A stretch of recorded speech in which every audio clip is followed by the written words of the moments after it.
Now, if you're employed by an agency, you're probably paid around 2/3 of the salary your permanent colleagues get.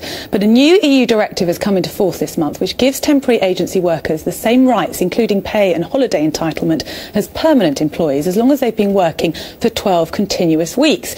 It's proving controversial, though, and politicians are divided on the impact it could have on businesses here in the South East. Supporters, including the Labour MEP Peter Skinner, think it will make the workplace fairer for temps, but many Conservatives, including the MP Henry Smith, says in reality all it will do is make them too expensive. Well, both gentlemen join us now. Henry Smith is in the studio and Peter Skinner is in Brussels. Mr Skinner, first of all, you supported these new regulations. Why? Well, I think it's fair. I think it's fair and it's balanced to the way in which employers want to employ staff flexibly, but I think it's also fair to staff who, having been there 12 weeks, can enjoy some of the benefits that their colleagues around them have. OK, Mr Smith, lots of agency workers in your constituency, which includes, of course, Gatwick Airport. This is good news, surely?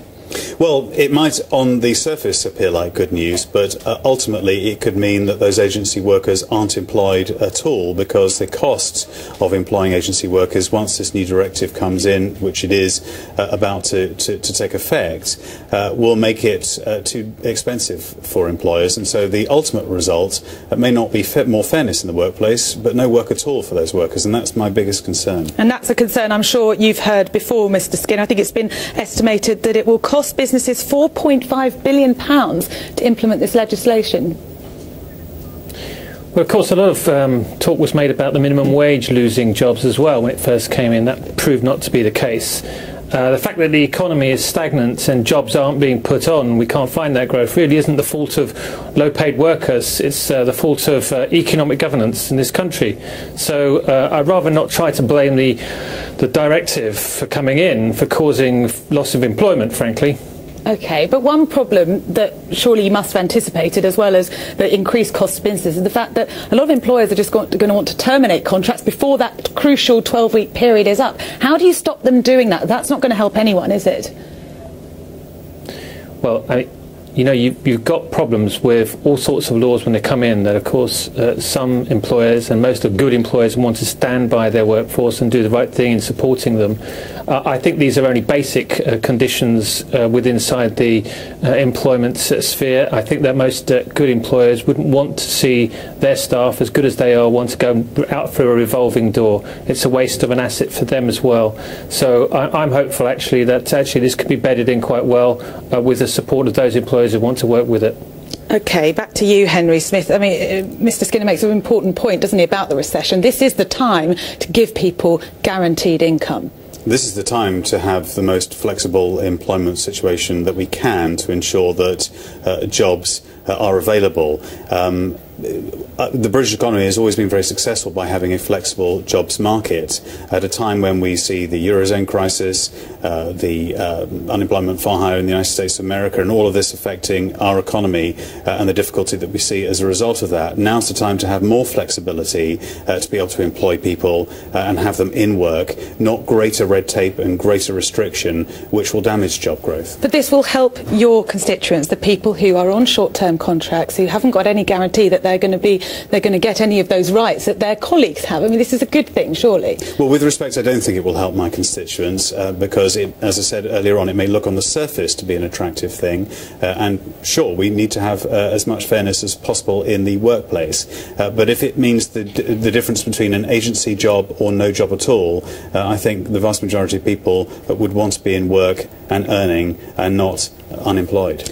Mr Skinner, how do we go from here? You said we need to help businesses to make sure that this is implemented well and that employees benefit. How do you propose doing that in practice, stopping them from terminating contracts?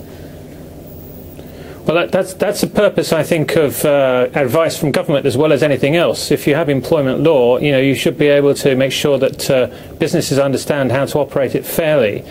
One of the key things here, I should imagine, would be to say, look, yes, it's fair and good to use agency workers when you need to, and indeed agency workers fulfil a great part of our economy and what we need to get done.